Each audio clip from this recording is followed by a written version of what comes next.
Today I'm going to talk about commodity pricing, inflation, what's happened to our currency.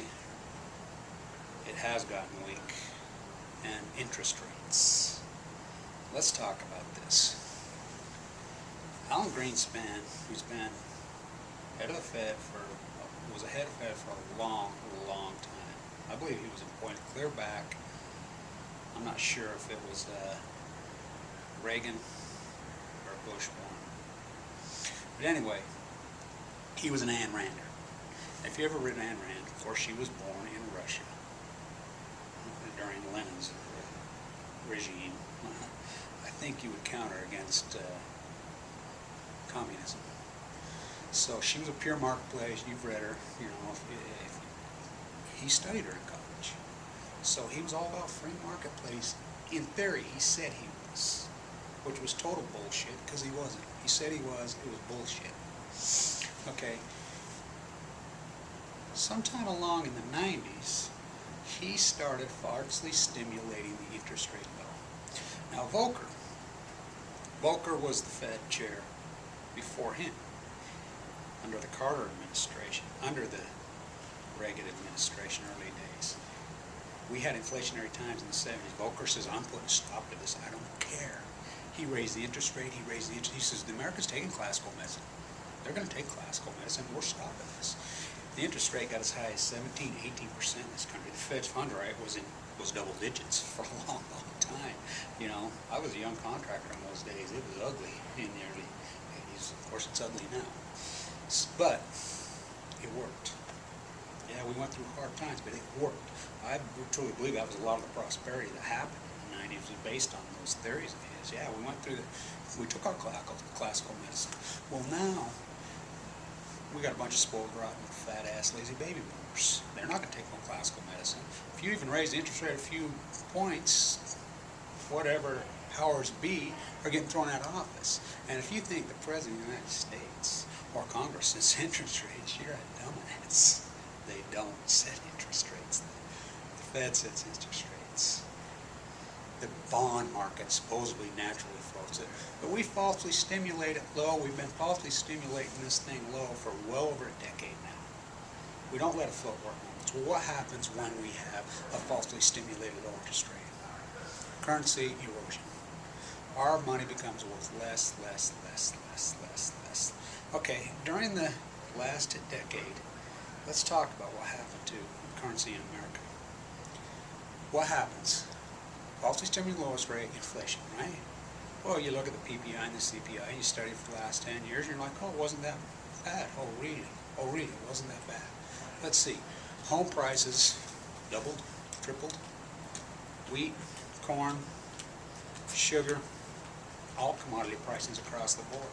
Gold, silver, they all went crazy. Everything, automobiles, you name it. They went crazy. So let's talk about what really happened. Okay, that falsely stimulated interest rate, which we've had down there for so long, has eroded our currency. Now, as you peg our currency to another currency, I like to use the euro. I know it's hard to do right now because euro's melted down, but during the war, as we invaded Iraq, our currency, the euro, doubled against us.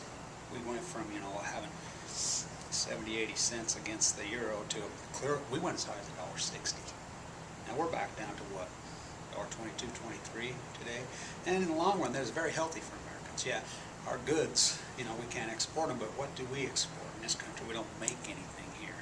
It's another tyrant. I'll go off next on NAFTA. We don't make anything. So what goods are we shipping? Wheat. Okay, and gold. Of course, look at our mines in the United States. The United States doesn't own any of them. Rio Tinto, you know, Kennecott, they're not owned. They're, I guess, in theory, you know, you can buy stock in them, but their management is not American. But so our currency got eroded and eroded and eroded and eroded. Now, who's to blame? Politicians, maybe. The Fed, maybe. You and I, oh yeah. American public baby boomers again, spoiled rotten. We want it all right now. You know, we want to be able to cheap money, get our hands on it. You know, use our house as a credit card. We want boats, cars, motorcycles, whatever. We want it. We just go into the bank and get it. Worry about paying for it later. That's what cheap money gives you. Well, cheap money causes inflation. Now you think about in the 90s when we didn't have inflation, our market was thinking, a lot of economists like to do this. They like to peg the currency to a commodity. And traditionally it's been pegged to gold forever and ever and ever. But a lot of the economists like to peg it to oil. So let's think about the last decade.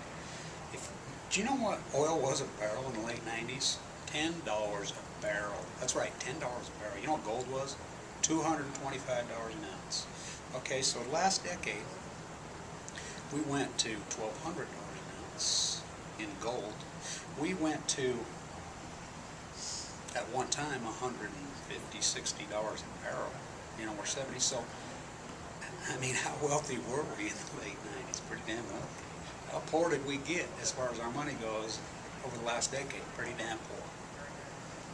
I mean, if you take the market, it didn't do nothing, but then weighed in what happened as far as what your value of your dollar is in stock market terms.